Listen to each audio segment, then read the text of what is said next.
in focus. When Boomer Humor meets Cat Lady kvetching Karen's clicking links for Odysee, Bit Chute, or to support the channel in various other means. So American Airlines investigates a pilot with a Let's Go Brandon sticker. Oh, what a good use of time that is. So a Karen took to Twitter on Saturday in an attempt to cancel an American Airlines pilot who had a sticker attached to his luggage that read, "Let's Go Brandon." Really sticking it to the man there with "Let's Go Brandon." The country is kind of devolving into the third world, and boomers are proudly clapping themselves, trained seals, with "Let's Go Brandon." A dementia patient is in office and they stole an election. "Let's go, Brandon. We'll just vote harder next time." What? I don't think you understand the point. If they stole the election, then the voting is meaningless. There's the ballot box and then the cartridge box. Vote harder. Vote harder. So, Twitter user, some idiot, who describes herself as a feminist and doing the right thing, tweeted at American Airlines' official Twitter account and said, "Hey, American Airline, are you cool? Y'all, the folksy, they do this folksy language. It will, I mean, if you're on Twitter in the first place, it's a cringe fest of normies, maggot-hearted normie bundles of sticks. Y'all cool with your pilots displaying this kind of cowardly rhetoric on their crew luggage when they're in uniform about to fly a plane? We're not the only passengers who noticed, and we're disgusted today about to board our flight." It's just a simple sticker. Like you probably focus simple stickers about Trump. I don't know what the Trump stickers were. What were they saying about Trump? I don't. God, they're just so fucking retarded. Orange man bad type of stuff. It's just so stupid and cringy. American Air, thank you for bringing this to our attention. We want to get to this the right team. Please DM any additional details. So Let's Go Brandon was coined. We're a race car driver. He won a series, and during the interview, the interviewer was hearing. They were saying "F Joe Biden" in the background, and she legitimately heard it and just translated it to "Let's Go Brandon," or she didn't. I don't know. Who knows? It's just a kid's anti-Biden catchphrase. It's clever as far as it goes, but it's like America's really kind of in some deep trouble right now, and it's time to move beyond the phrase and realize, oh, we need to actually do something. Oh, someone else will take care of it. Who would be that someone else? Oh, well, it's not the president, it's not the executive, because that branch is a dementia patient, and then you look at his cabinet and realize, oh, they all have loyalties elsewhere other than America. Okay, so then you look at the people in other representative positions.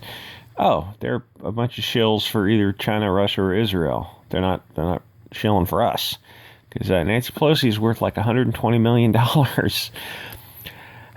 She doesn't get to be worth $120 million. Oh, well, she didn't insider trade. Her husband did. Okay, maybe we should do something about that. Yeah, and to be fair, AOC is the one who's speaking up against it, saying, yeah, Congress shouldn't be trading stocks. You shouldn't be benefiting from your time in Congress. You shouldn't be trading stocks.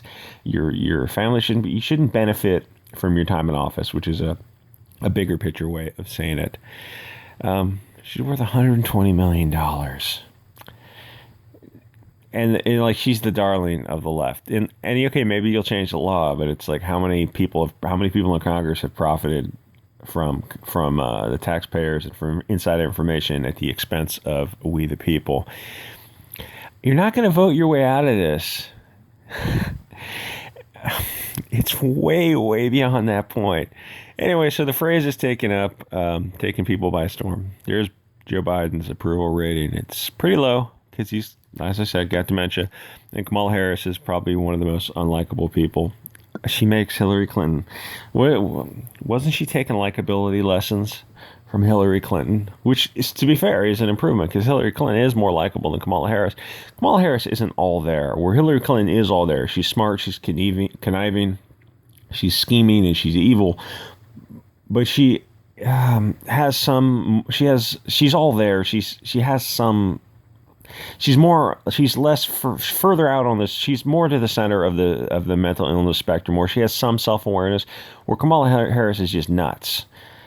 She's further out than even Hillary with how she's perceived. And And it's weird to say Hillary Clinton is more likable than Kamala Harris, but it is what it is. I actually got to hear Kamala Harris speak in person. This was a long time ago. She gave a speech in person, and I'm looking at my buddy next to me. And we're like, this lady is crazy, isn't she? I'm like, yeah, she's just crazy. Just kind of smile and nod, let her go on with her talk. I don't want to dox myself giving the speech, but she was a nutty. I actually have a photograph with her.